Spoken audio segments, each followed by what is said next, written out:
creating a live broadcast here on YouTube. This is not a drill. It is a test, though.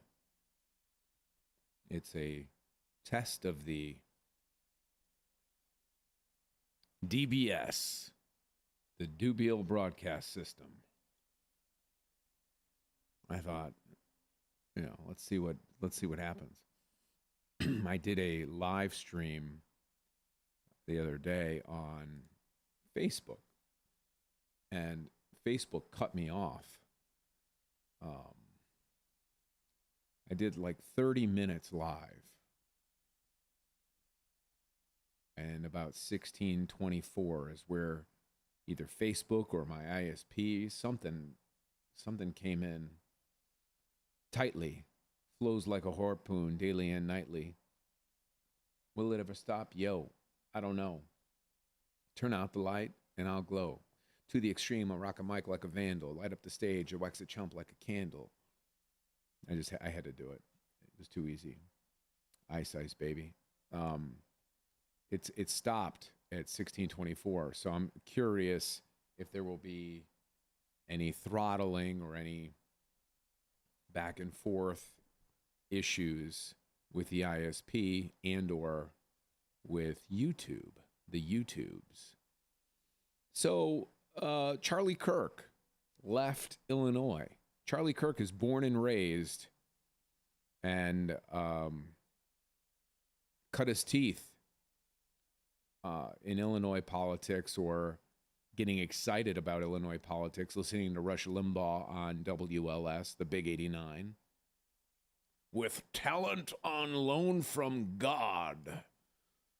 Young Charlie Kirk joined the meetings for the Tea Party in Arlington Heights, and then started TPUSA with the help of Gary Rabine and others, and with the advice of, there's another guy, I forget the guy's name, but left.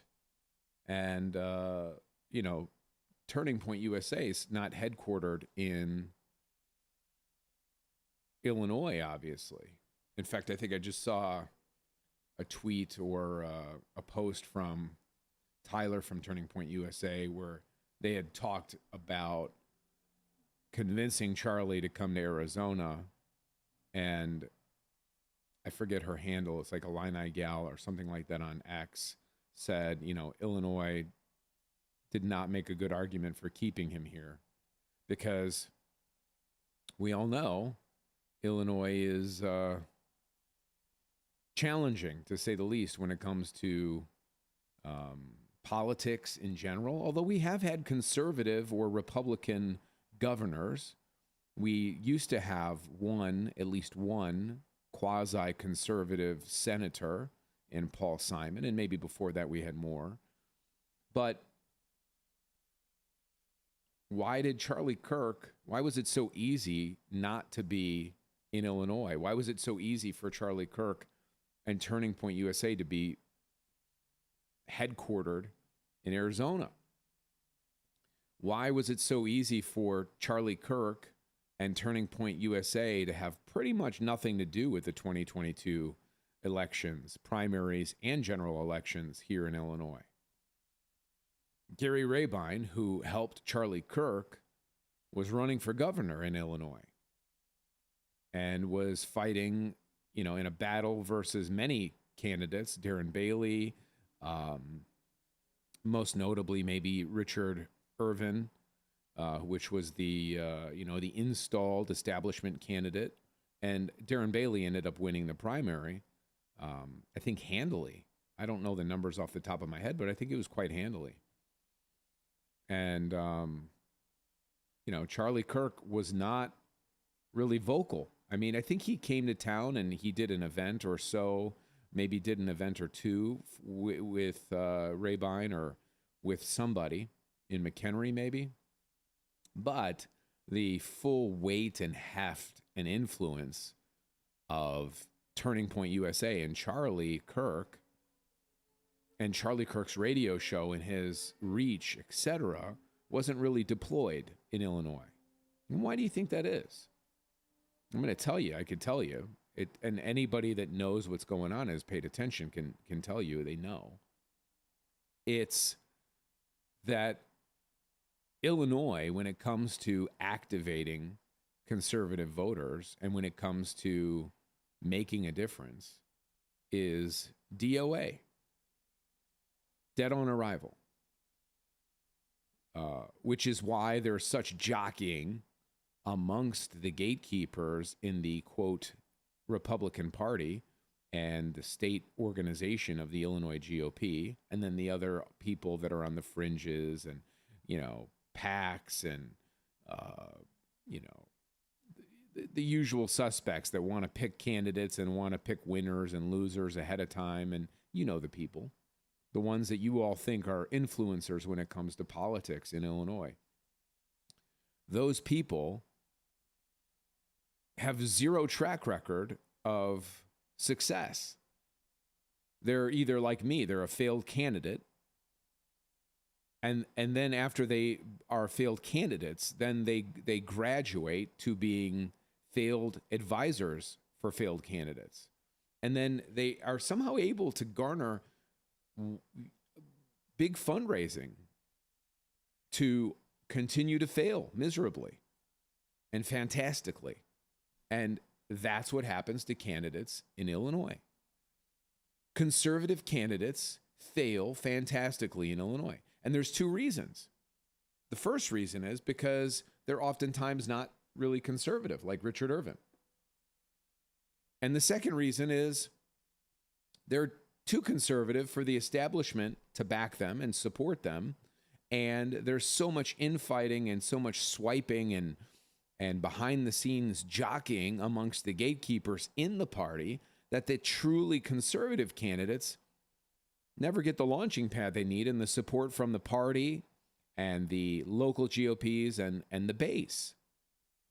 And the media pretty much ignores everything that's happening as far as conservatism goes. And for the last, 7-8 years, has labeled all of it with the scarlet letter of Trump, as if, Trump is a bad thing. And he's only a bad thing in the media because the media is allowed to portray him and conservatism and the tenets of conservatism as racist and fascist. And the only people that are really speaking out against that are not doing it in Illinois in the mainstream media. In Illinois, it's only conservative media. So it's only an echo chamber. So they're talking to conservative people and saying, yeah, we all know conservatives aren't Nazis and racists and fascists. And of course, conservative people already know that. But WGN television and WGN radio and Channel 7 and Channel 2 and Channel 5, ABC, NBC, and CBS, the affiliates in Chicago, and their 10 o'clock news and their 5 and 6 o'clock news outlets, and WBBM AM, and all of, and for sure, PBS, Channel 11, WTTW, are all bought and paid for by either the Pritzker Library or the Pritzker Museum or the, what else is there? There's St. Jude's and Northwestern, which is all got Pritzker money coming into it left and right. And nobody talks about reality. Nobody discusses reality. Guns don't kill people. People kill people. We don't have a gun problem in Illinois. We don't have a gun problem in Chicago. We have a crime problem in Chicago. We have a gang problem in Chicago.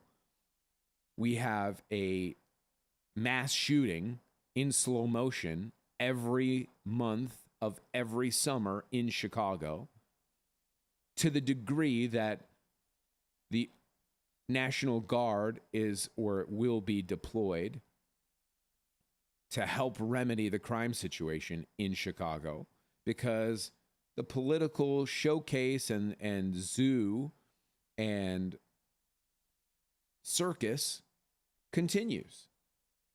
and Chicago keeps voting in radical left mayors, and Chicago and Illinois keep voting in a radical left-wing governor. And there is zero chance that that's going to change. Zero chance. So the reason why it happens and the reasons why it will continue to happen are because the only people that are talking common sense are people that are perceived as Nazis and racists and fascists. And so therefore, everything that those people are talking about on WLS 890 AM and 560 The Answer are labeled and branded as just crazy ramblings of fascist, racist, bigoted, Trumponomics, Trumpisms, and so on, as the Trump derangement syndrome continues to blanket common sense. But as I'm out and about, and in fact, it just happened tonight, I left in very blue Naperville, very mushy middle Naperville, very Obamaville. Naperville is so Obamaville. Naperville is so purple because hate has no home there and love is love and all of this stuff. And when I was walking out of a volleyball game at a middle school, I saw a cadre of grandparents that were at the game. And they had a sidebar conversation, and they did it very quietly. It was very quiet. And they kept it to themselves. And they were talking about the Charlie Kirk Memorial. There were 6 of them at least. And they were glorifying the entire memorial. They were exuberant about it, but very quiet. They had to be very quiet because they didn't want anybody to hear, because they didn't want to be perceived as liking the guy with the hair. They didn't want to be looked at that way. They're not fascist. They're not racist. They're not bumpkins. They're educated. They're open-minded, except they were talking about the Charlie Kirk Memorial and how wonderful it was to see people glorifying Jesus. That's what they were talking about. They were speaking on the side in mushy middle Purpleville, Obamaville, the suburbs of Chicago, about how great it was to watch this memorial for a guy from Illinois, from Chicagoland, who spent his entire adult life and much of his adolescence debating respectfully and with love and understanding and an open mind and virtually zero animosity and negativity, the benefits and values of Christianity, of Jesus Christ, of conservatism, of the Constitution, of America. And he had to leave Illinois and go to Arizona and travel the country. This is a guy, Charlie Kirk, who would go into the belly of the beast, so to speak, college campuses, where conservatism is, so taboo. And he would set up shop, debate college students and sometimes professors and sometimes parents and whomever. And these people would be the most aggressive sometimes and angry, and sometimes they'd be very amenable and they would agreeably disagree sometimes. And he would walk into the fire over and over again on various college campuses and take his time to speak with people that disagreed with him. He ends up dead, shot, assassinated, despite his ability and willingness to step into the fire and go into what many would say and perceive as enemy territory. If you're Charlie Kirk, if you're a conservative, you're going into a place where they think you're a fascist, they think you're a racist, just because you say you're a Republican and or just because you say you're Christian. And then if you say you're Republican and Christian, boy, it's a double whammy. So they think you're Hitler and all the worst things possible. And he would go into the belly of the beast in that regard and debate them. And despite that, despite the downsides and the challenges that came with that, and the success that he had in doing it, and the attention that he got in doing it, he virtually spent no time doing any of it in Illinois. Think about that. Imagine. And during the memorial, President Trump said that one of the last things that he and Charlie spoke about was Charlie asking the president to help fix Chicago. I mean, Chicago has been an unmitigated disaster when it comes to crime. And the bros and the microbrew bros and the vegan bros and the soy bros and the, shut up about Chicago, they'll say. You're not in Chicago. You're in Naperville. You're not in Chicago. You can't talk about Chicago because you're in Oak Brook. You can't talk about Chicago because you're in Park Ridge or you're in Orland or wherever you are. You're not in Chicago. Yeah, there's a reason. Even the people that live in Chicago, they're coming out to dinner in Orland and they're going out to dinner in Oak Brook. Not just white people, Mexican people, black people, minorities, and people of all shapes, colors, and sizes, and religions and creeds and everything else. Why? Because they don't want to get carjacked in Chicago. Because they don't want to get shot in Chicago.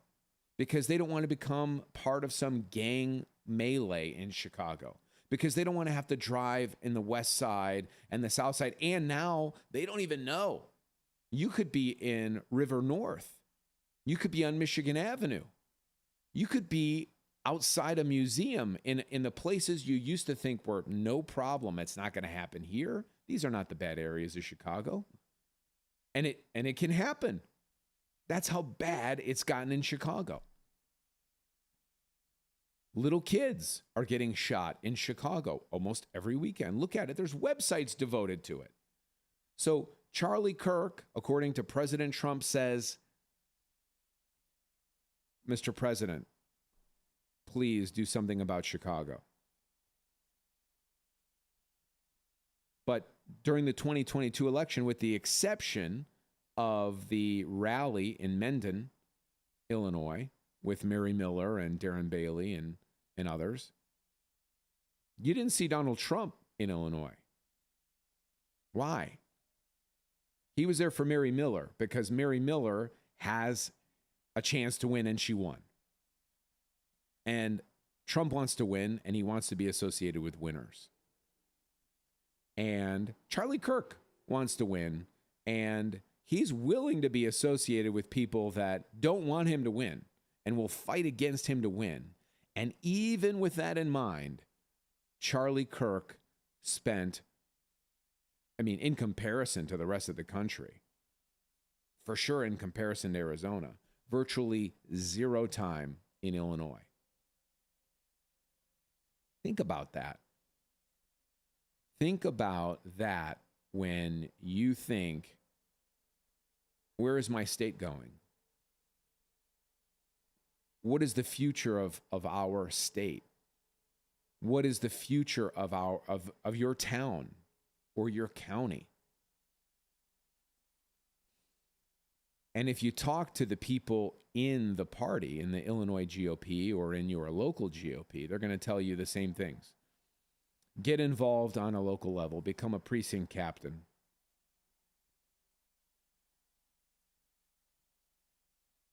Run for a local office. That's what they're going to tell you over and over again.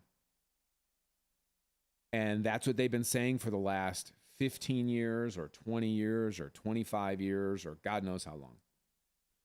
That's what they keep telling the newbies, the new people that are they're like, what? Why is this happening? How do we make a change? How do we affect change? Well, you should become a precinct captain. Well, what does a precinct captain do? They go and they talk to people and they advise people and they try and get people to get involved. That hasn't been working. They're ineffective at that. That process has been completely ineffective in Illinois. Scott Pressler can go to Pennsylvania and have more of an impact as one guy than any new precinct captains have had in Illinois. And you could say, well, yeah, but so-and-so won this race in this county or whatever it is, and such won this race in that county. And yeah, there's some one-off victories here and there. But ultimately, the problem is the people in Illinois are beaten down. Conservatives, common sense people are beaten down. Baby boomers are beaten down. Gen Xers are beaten down. They're beaten down to the point where they can't talk about the Charlie Kirk rally and being touched on an emotional and spiritual level by Marco Rubio. This is what they were talking in the parking lot today when I overheard them. Talking about Marco Rubio proselytizing and speaking about Jesus Christ. I think that's what happened. I didn't see it, but that's what I heard them speaking about.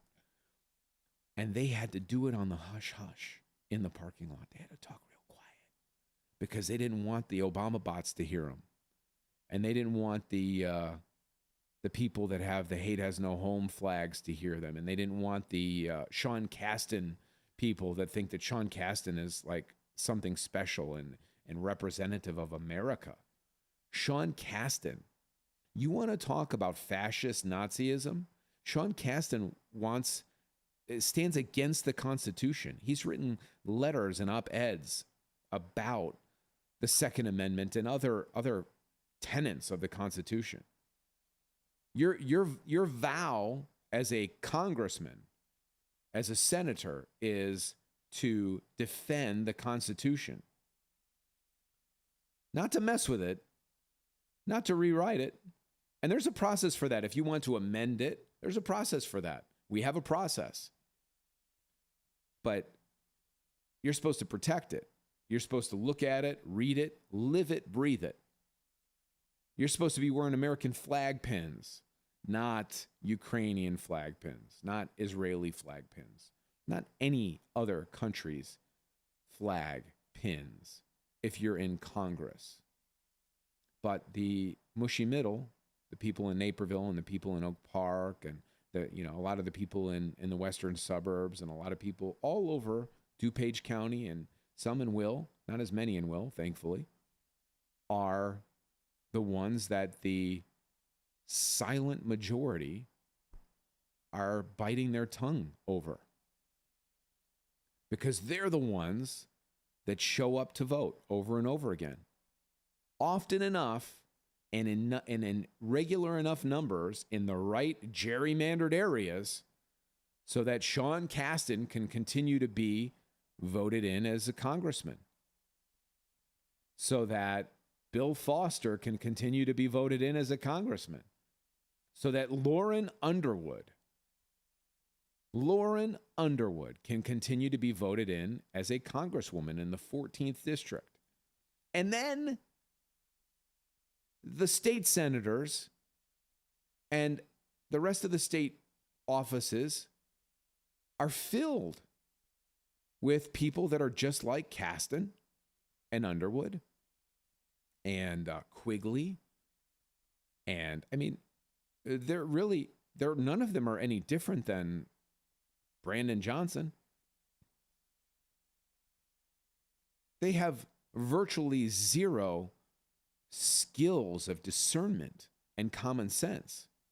And the people do. But the people don't show up. The common sense, moderate Democrats, independents, and lots of conservatives just stay home because they're starting to believe their vote doesn't matter and they're in the minority.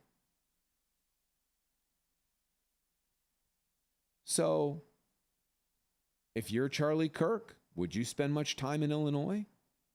Would you devote your time, talent, and treasure to effecting change in a state where the people that are registered Republicans don't even all show up to vote? And so then what happens is the state party, the Illinois GOP, the Illinois Republicans, who are supposed to be conservative, try to water down, they just keep watering down the chosen candidates and then say that they're not choosing candidates. So you get a Richard Irvin. Fail. Not conservative. Then you get a Ted Dabrowski. Funded, maybe. Not conservative. Maybe moderate.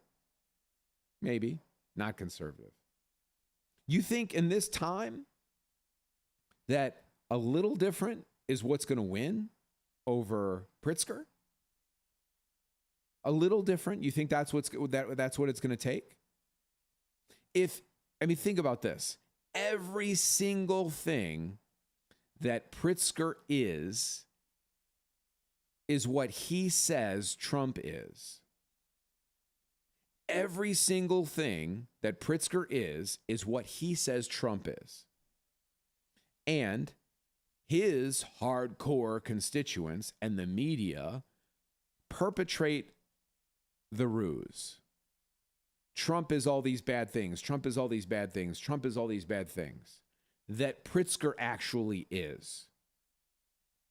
Except Pritzker had it all handed to him. He never had to look people in the eye and file for bankruptcy. He never had the story of saying that he could walk down the street and a guy that was worth no money was worth more than him, like Trump, because Trump was in bankruptcy. He didn't fail. He's failing his body. He's failing his health. But as a business person, he didn't have to fail because he didn't succeed because it was handed to him. But he is a billionaire with zero experience in any of the things that any people in Illinois care about, zero experience and life experience with the trials and tribulations of what Illinoisans are experiencing and going through. He cannot relate to you on any social level whatsoever. And he's all the things that he says Trump is and the media says Trump is. Those are all, everything they say about Donald Trump is exactly what Pritzker is. Every single thing. Except worse. He's actually worse. He's borderline. He's like a Bond villain. He's got so much money in so many different places and so much influence over other people and other entities that have money, like Lurie's Children's Hospital and Northwestern and all the media outlets in Chicago. All of them. And throughout Illinois. He has a stranglehold on this state and has. He bought the election, the first election, versus Rauner. And now he's here to stay. Unless there's a catch, there's always a catch, unless the conservative voters who are sitting on their hands and have been unmotivated, disenfranchised, they feel impotent. My vote's not going to matter. And they're not inspired. And they're not into any of these candidates. They don't have somebody they can get behind for governor. They haven't. They weren't inspired to show up. Think about that. They weren't inspired to show up for governor of the state of Illinois. And so we get another 4-year reign of incompetence. They don't know how to.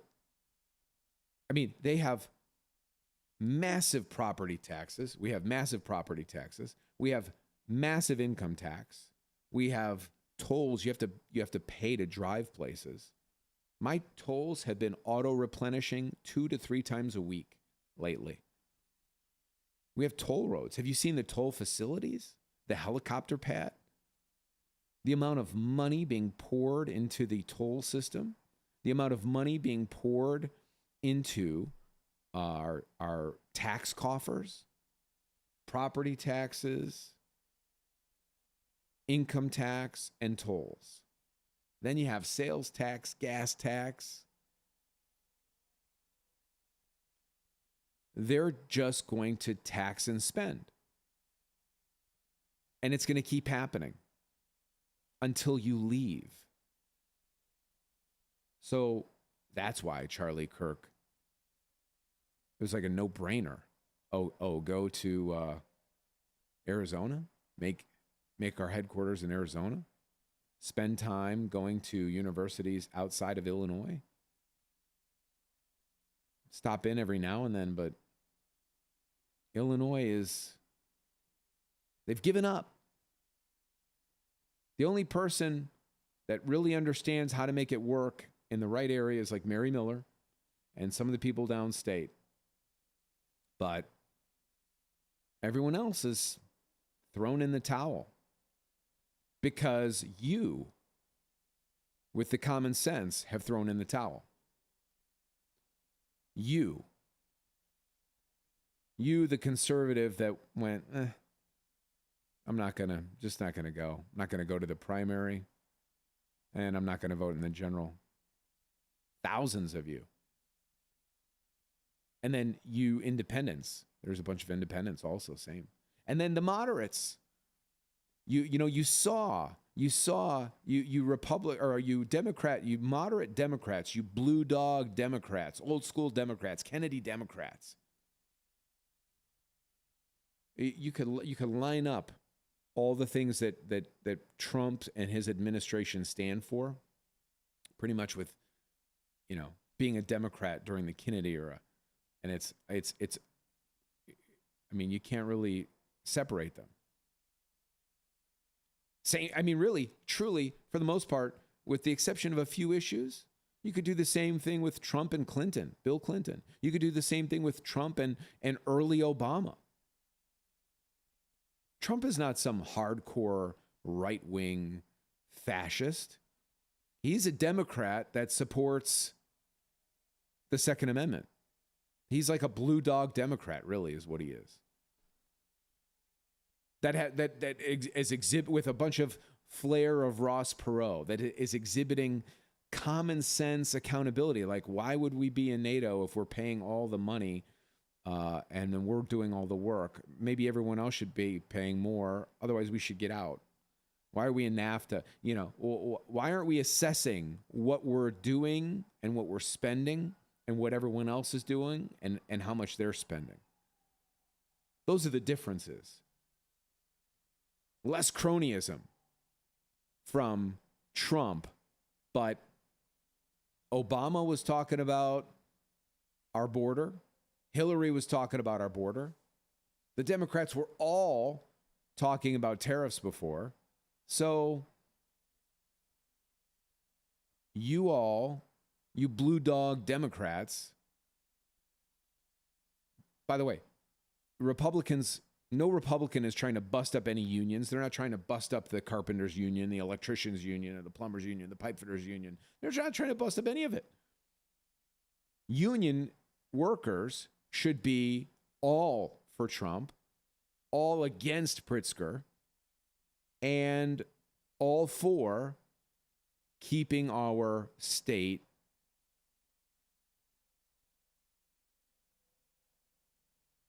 less taxed, lower property taxes, dump tolls. Why do we have toll roads? Why do we still have toll roads? Why are we paying to drive on roads that are always screwed up? Why are we paying to drive on roads that are like the surface of the moon? Why are we paying for men and women to have 3 different retirement pension plans from 3 different entities in the state of Illinois? Why are we not using technology and AI? How much is enough? Why do some people get to work for a finite period of time and get paid forever, and then other people that do other things only get paid when they work? Why are we going for this? Why haven't we adjusted this? Why are we standing for it? Why are we sitting for it? We're sitting for it is what's happening. Because if you don't stand for something, you'll sit for anything. That may not be the phrase, but it's inevitably, I mean, in essence, that's what's happening. Illinois is sitting this one out. And by this one, I mean this election, the last election, the one before that, and maybe the next 10. And therefore, because of that, the Illinois GOP continues to just be mediocre. I don't even know why I don't know why they exist. What are they doing? Are they developing talent?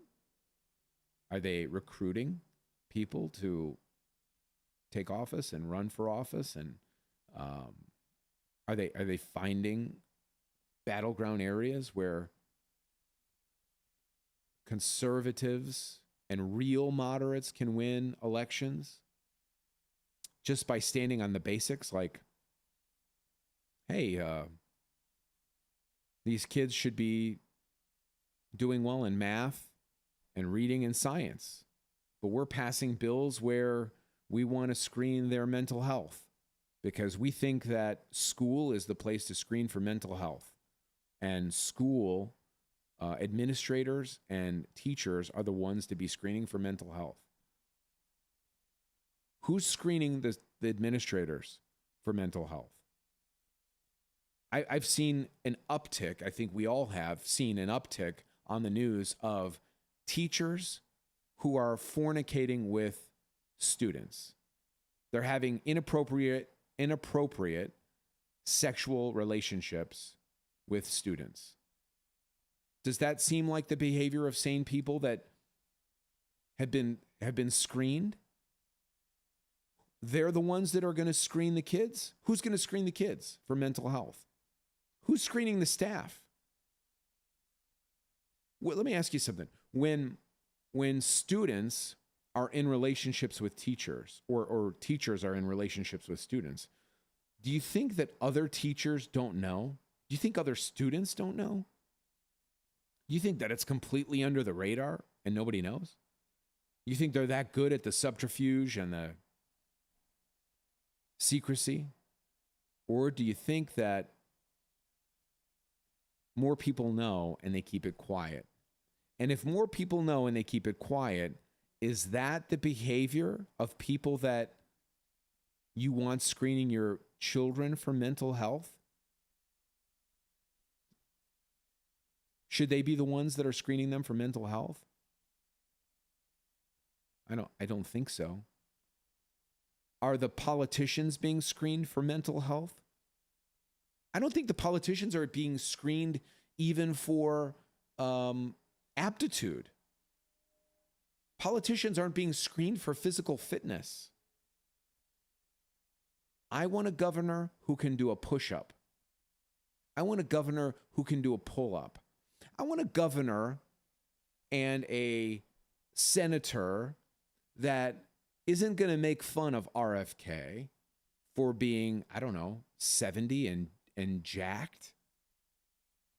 I want a senator and a governor and a attorney general. I want those people. I want them to be able to run a mile. I want them to be able to do a pull-up. I want them to be able to do push-ups.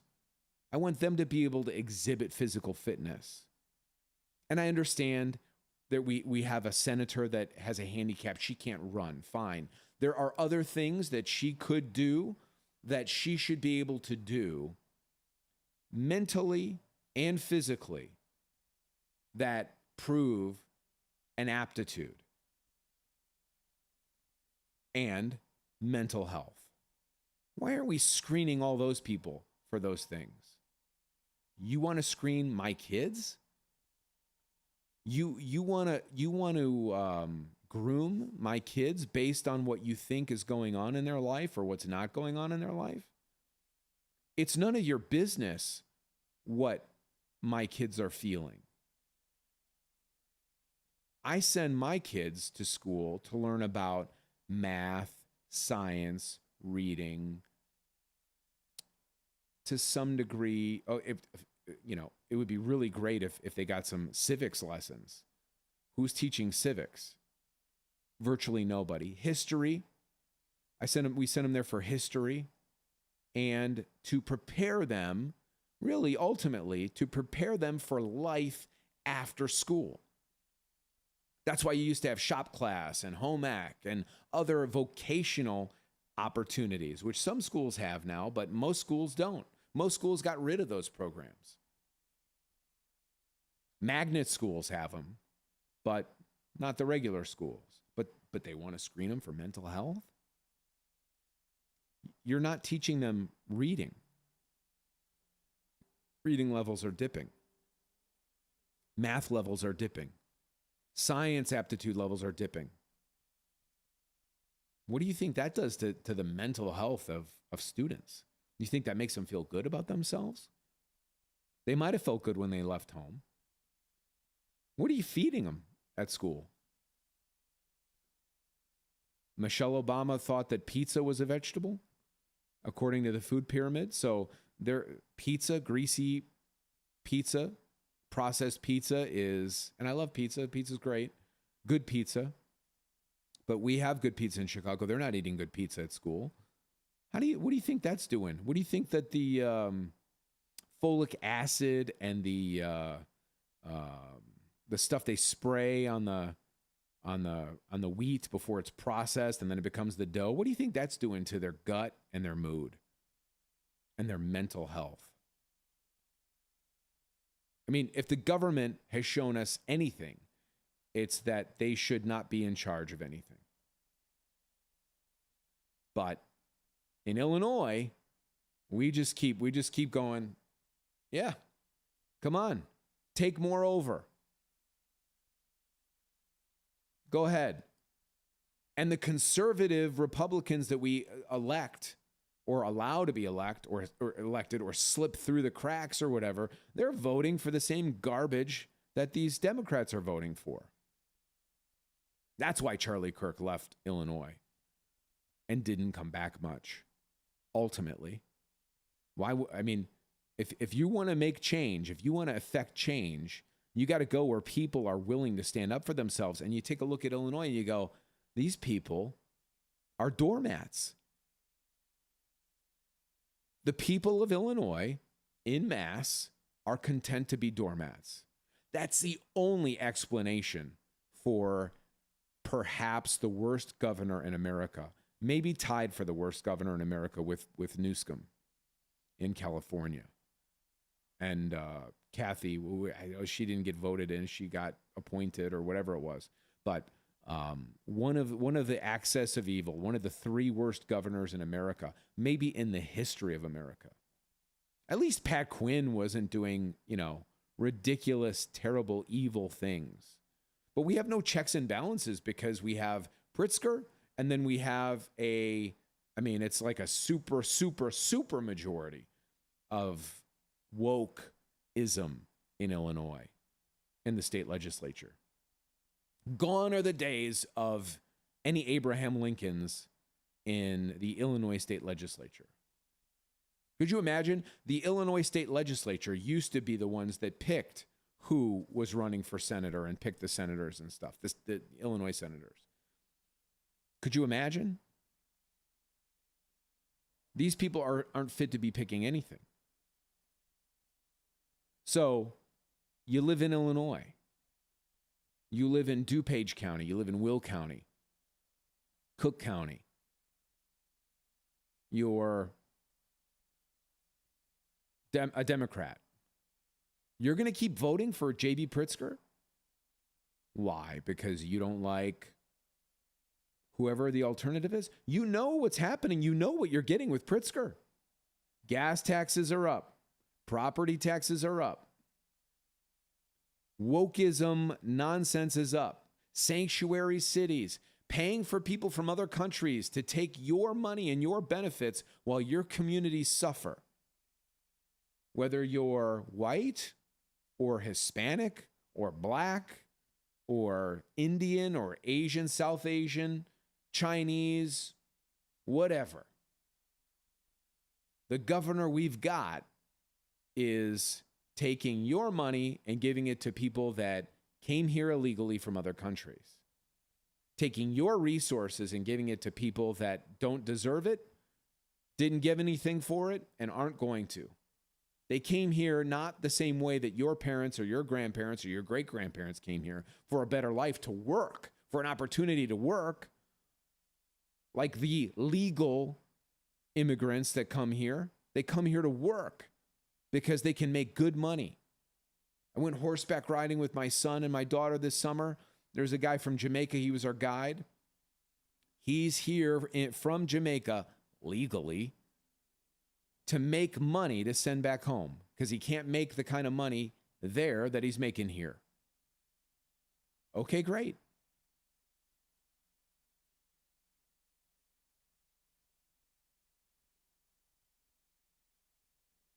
That's what America's about.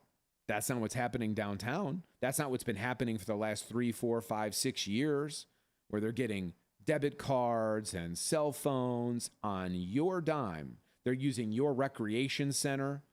And instead of you getting to use your rec center for your community, which is what your taxes were supposed to be for, they're giving it to them to make tent communities or whatever it is.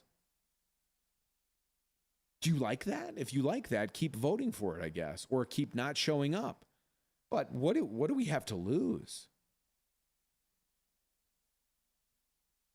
Otherwise, you got to pull a Charlie Kirk and go to Arizona or go to Florida or go to Tennessee. And a lot of you are, or you're planning on it.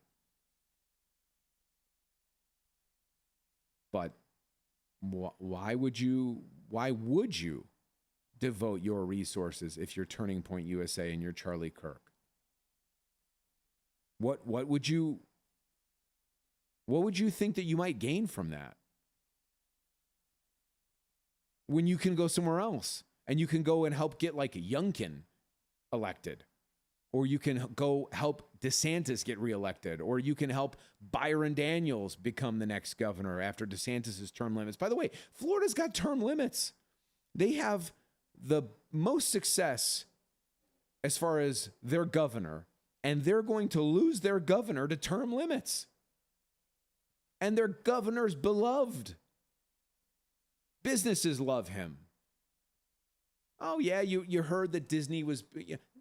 Everybody loves him. He's doing a great job. The state is flourishing.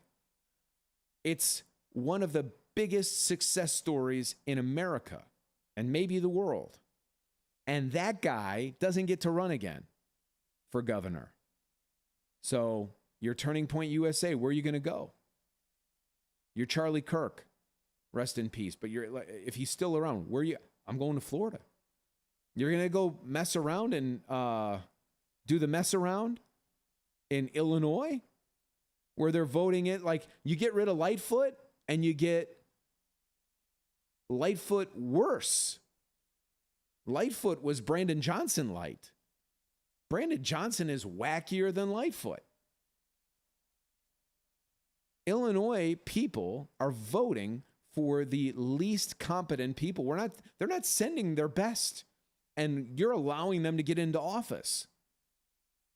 So yeah, Charlie Kirk is like, see ya. Peace out. I'm going to go to Arizona. And even Arizona doesn't, they have a tough time getting people in. Look how many times Kerry Lake has run for something and didn't work out. But at least they got a shot. They have a shot in Arizona.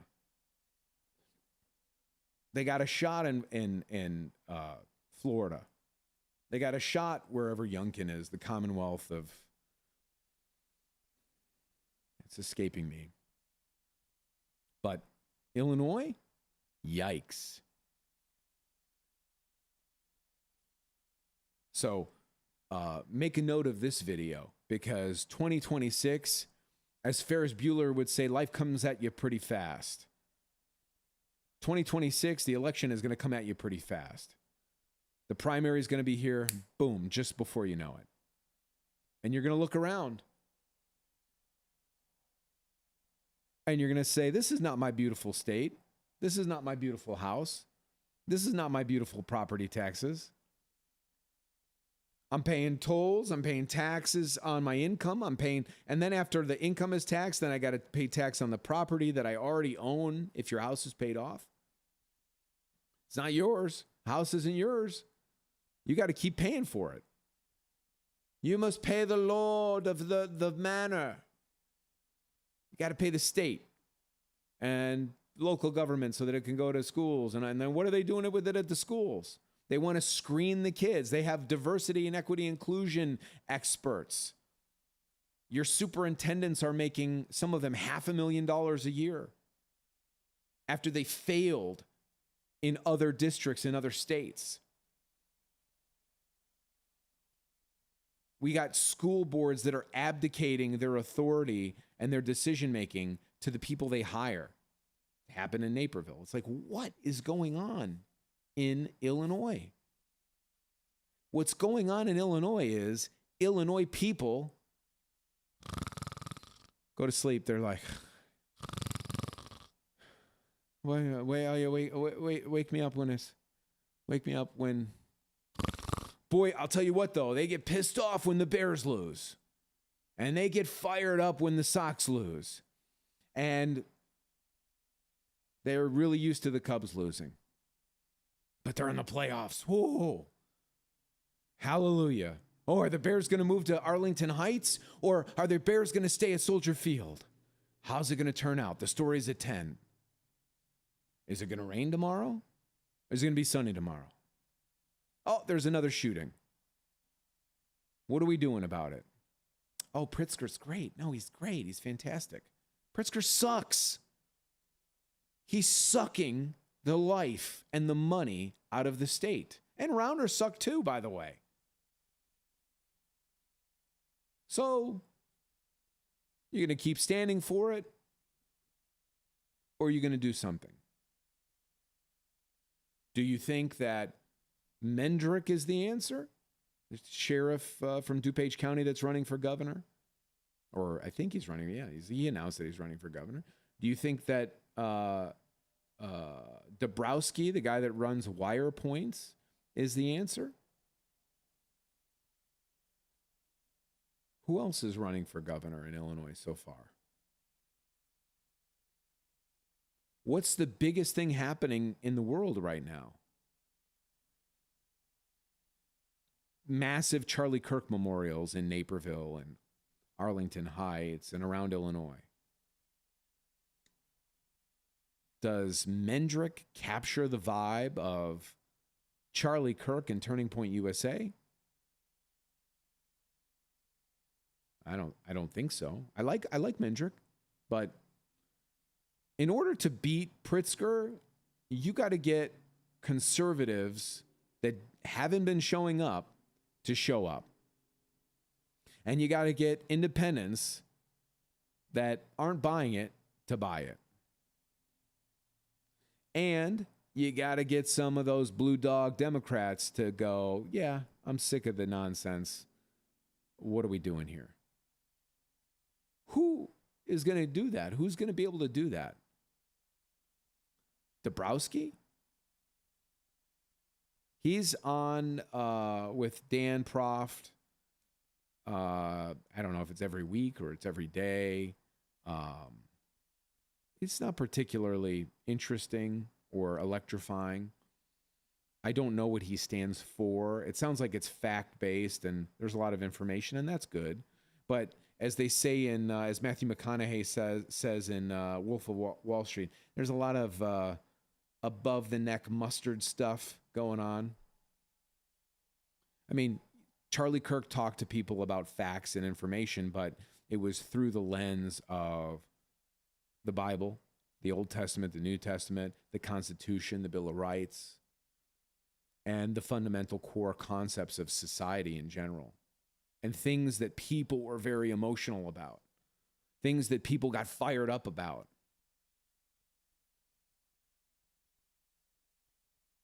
Education scores have been going down for some time. Schools have been focusing on putting tampons in boys' bathrooms and having, safe spaces and catering to people that behave like cats in the school, and masks and no masks and, all this sort of stuff. And then now screening students for mental health. Parents have not been paying attention, really. They're kind of asleep at the wheel for the most part when it comes to that stuff. They don't really care. They haven't really voiced their opinions. Some of them don't even know. And the ones that do know are, some of them, afraid. They don't want to go to a school board meeting and then be labeled or branded or attacked the way that some other brave parents have been. And then the ones that are super engaged in education, typically South Asian and Asian parents and Middle Eastern parents, that being social isn't number one, doing well in school is number one with their children. And so they're going to do well in school anyway. And they're thinking that all the people that aren't doing well in school and all those sliding scores, well, that's everyone else. We've got it together because in our house, we focus on education and we make education a priority. Pretty smart. So they're not that involved either, because to them, it doesn't really apply. Those sliding scores don't apply to their kids because their kids are doing just fine. So it's the people in the middle. The people in the middle, once again, are the ones that are going to suffer. And if you keep allowing it to happen, and if you keep allowing teachers' unions to control and lobbies to control things and Pritzker and them to control things, you're going to keep getting the same results. That's why people moved to Florida. That's why Charlie Kirk went to Arizona. I mean, one of the reasons, obviously, it's a great place to have a headquarter. And especially if it's easier, it's also easier to get talent. And that's another thing. If you have a business, do you want to have a business in Illinois? Where are you going to get the best talent? Where are you going to get the best employees? How are you going to lure people to come work for you when property taxes are high? You have to pay to drive on the road. The roads are like the surface of the moon. Sales tax is high. Gas taxes are high. Crime is high. And the schools suck. But everyone acts like they're great. But their scores are going down. Your property taxes are high, so you're going to pay for the schools, and then you're going to send your kids to private school, either so they're not indoctrinated against wokeism or so they can actually get an education because the schools are overrated.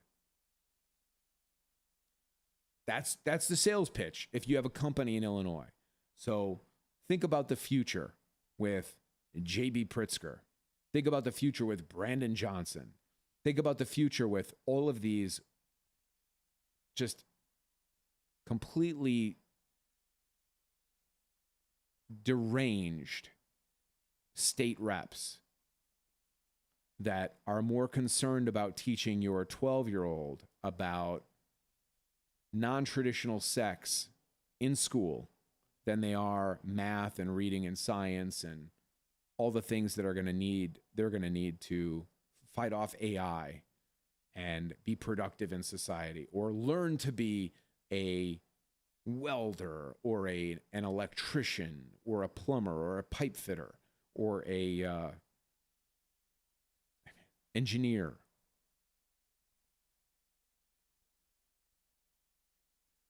Illinois is in deep trouble. And ain't nobody coming to save it. Abraham Lincoln is not coming to save Illinois. Donald Trump is not coming to save Illinois. Charlie Kirk, rest in peace, would not try to save Illinois. Would not, could not. Sam I am. Why? Because people that know, know.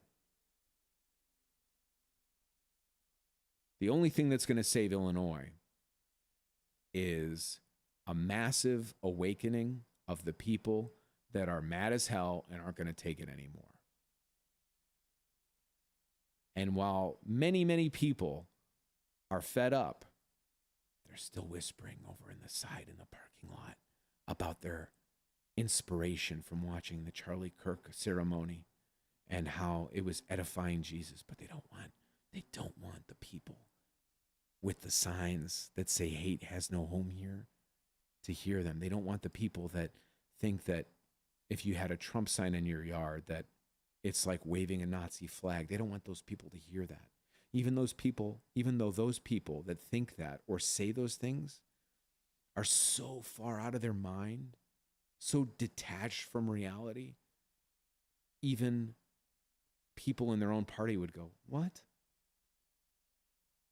You're watching a little too much television." But if the people that know what's right and wrong are still too timid to say what's right in front of people that think that everything is wrong, we're going to have a really tough time.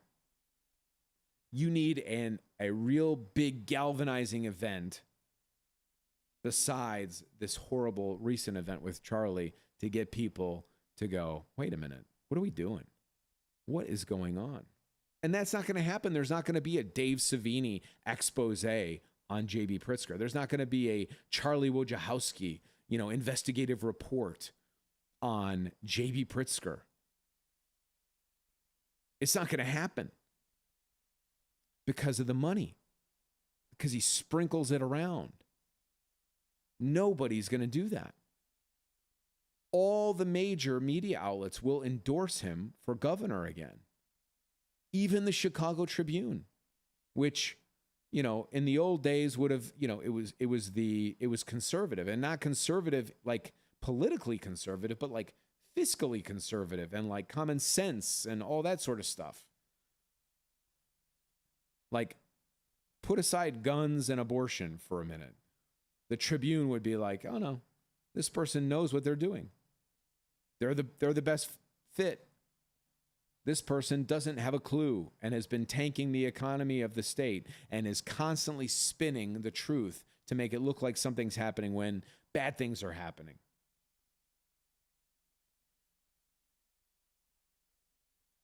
So I ask you, come the primary, come the general election, who's going to show up and who's not? And if you're not willing to show up, like, most people aren't registered to vote, and of the people that are registered to vote, most of the registered voters don't vote. Think about how pathetic that is. And then you wonder, like, well, why is everything so screwed up? Yeah, that's why. And then, even if you do get somebody in there that you voted for, you got to keep an eye on them. It doesn't mean that you could just be like, all right, they've got this. No, you got to watch them because they're human beings. You got to make sure they're not doing they're not like Blagojevich and Pritzker at the time, who was also, I believe, allegedly trying to buy the Senate seat, according to reports, according to the tapes, according to Rod Blagojevich. And I think a lot of other people were involved in that, but you got to watch them. Trust but verify. So just because you do show up doesn't mean that you could just be like, all right, let's let them take care of everything. No. Have you ever been to a school board meeting? Have you ever been to a village hall meeting?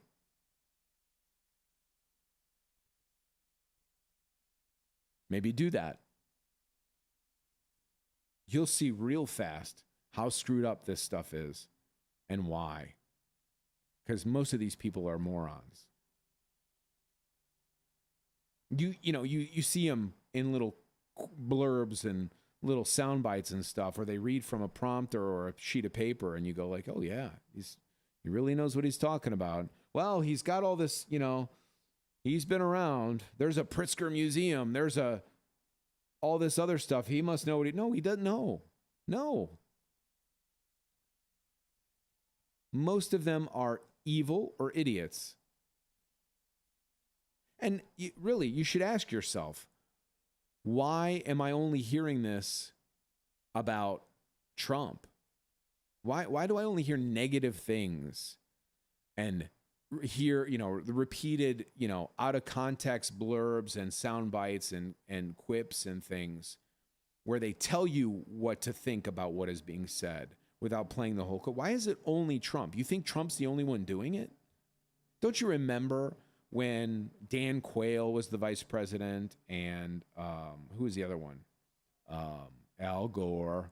When Al Gore was vice president, Al Gore said about the dumbest things you could ever say. And Dan Quayle said a bunch of dumb stuff. And they would get quoted all the time, just saying the stupidest stuff. Because you're in front of a microphone long enough, speaking, you're going to say some stupid things sometimes, especially if you're stupid. But the stuff you're hearing, you're not hearing it from Brandon Johnson. You're not hearing it framed like, oh, listen to this guy. He doesn't know what he's talking about, blah, blah, blah. And then they play the clip from Brandon Johnson. You're only hearing that about Trump. Wake up, Illinois. The problem is you, Illinois. Either you're not registered to vote, or you are registered to vote and you don't vote, or you are registered to vote and you only vote sometimes, or you are registered to vote and you vote all the time, but then you don't follow up and make sure people are doing what they're supposed to be doing. It's for the people, by the people. Just because you elect some other people doesn't mean that you could be like, okay, later, good luck. Let me know how it goes. We got to hold them accountable.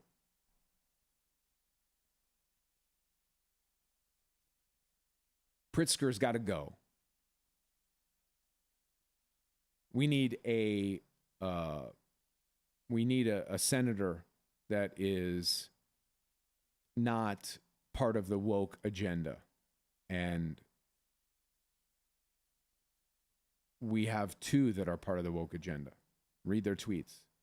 They might as well be written by the same people. Dick and Duck. Dick and Duck are, I think Dick Durbin, in my opinion, is compromised somehow. I don't know why or how, but I don't think he used to be completely out of it like he is. And he's stepping down. We're going to get another one just like him. Because the guy that's running for the nomination from the GOP is the former chairman of the GOP. He's not the guy. And then you got this field of governor candidates. And none of them are going to be the hero. But you can be. By registering to vote, if you haven't already, actually voting in the primary, and then actually voting in the general. And voting for somebody who is going to be fiscally conservative. Forget about abortion and guns and all of these other issues. For once, focus on the fact that it's silly it's so expensive to live here. You have to pay for everything, and nothing is getting better. And crime is at an all-time high, and it's eking out into the suburbs. And nobody's fixing it. It's time to vote woke out. It's time to vote the billionaire that all the things that he says about Trump are the things that he is out. And we have zero shot at getting rid of him unless you wake up and you wake 3 people up and get them to go, you know what, we're not doing this again. No more. And we want term limits. And we're not going to vote for any of you state reps until you implement term limits for our governor and for all offices. That's what needs to happen. Are you willing to do it? We'll see. We shall see what we shall see. All right, this concludes this test. My name is Matt Dubiel, and I approve this message. Thank you and good night.